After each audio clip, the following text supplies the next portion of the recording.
I was looking the Grim Reaper in his eyes, and I was at a door, and it was locked, and I needed a key, and this was the doorknob, literally. Ladies and gentlemen, this is someone I've been dying to talk to for a very long time. Please welcome Mark Proksch. Did I do it? No, I think I did Proksch. You did Proksch, but Mike did it better. Say it out loud.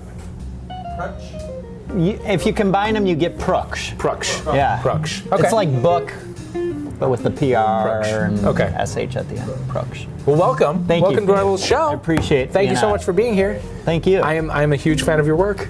Oh, thank you. That's really nice to hear. I have a million questions about your videos as K-Strass. Now, for the viewer at home who might not be available, hit pause, or it might not be available, fuck me. For the viewer at home who might not be familiar with Mark's work, hit pause, go to YouTube, search for K-Strass. We'll see you in about 10 minutes. If you have seen them, they're fucking genius. They're super funny. Fun to do. Oh my God. So how did the whole thing start? My collaborator on K-Strass, Joe Pickett, he does a kind of a found footage. Well, he does a thing called the Found Footage Festival. Right. And he travels around the country, you know, showing these really funny, just ridiculous videos that you get at like thrift stores and whatnot. One of the things that we would do is these short films, and oftentimes we would bring in this kind of hapless, you know, loserish character that is really born out of the Midwest. I mean, you would know, you know, there's these odd, eccentric people in the Midwest that are endearing to that town or what have you.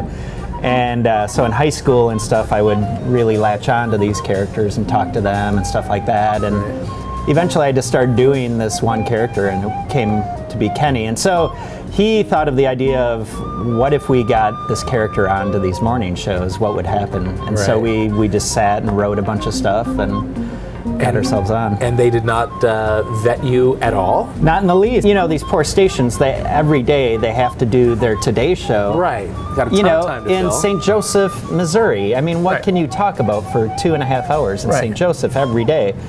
And so, you know, we knew that they were just starving for content. Yeah. I know that it wasn't your intention to like embarrass them or whatever, but who are these people on these morning shows who, like, something goes wrong and they're just like, they just go like, they're stone-faced and they don't know what to say or do. Exactly. Be in control of your own show. And you know, some of the best ones that actually were able to keep control were, you know, some of the younger ones that weren't seasoned, you know.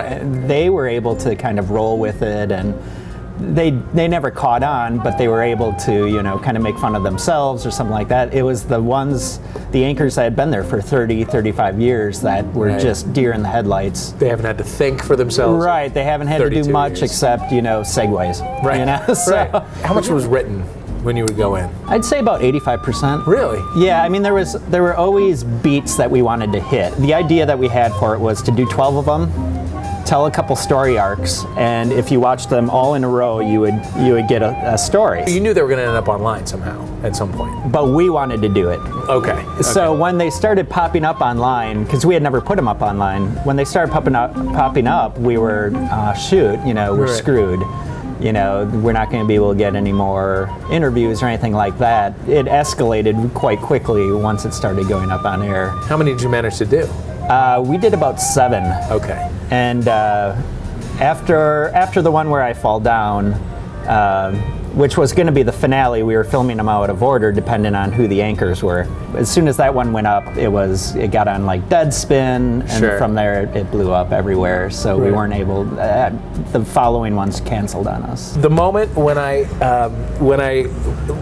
was amused, and then you said they ask you how long you've been doing it, and you ask how long when did Schubert Dip come out?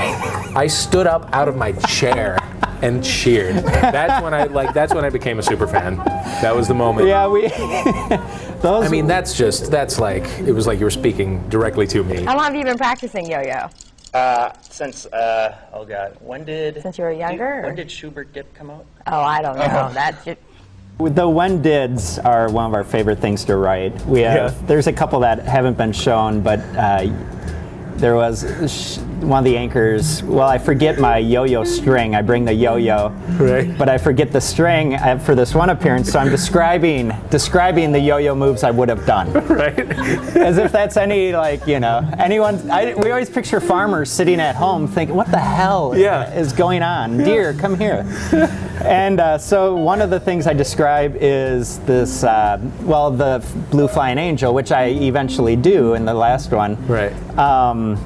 And when I'm describing it, I say, now, gosh, when did we come up with this one? And then it's, I think I say, what year did Sammy Davis Jr. die? And she's like, oh, gee, I don't know. And then I say, okay, well, what year did the Challenger explode?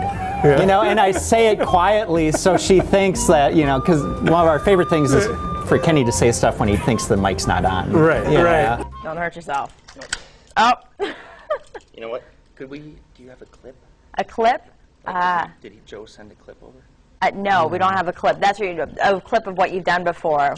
Yeah. All right, well, we're going to take a quick break. Oh, I love when you say, what should I do? That was almost sincere. I was waiting for him to cut, you know, but yeah, it's something Kenny would have done. I have a confused stance on spanking.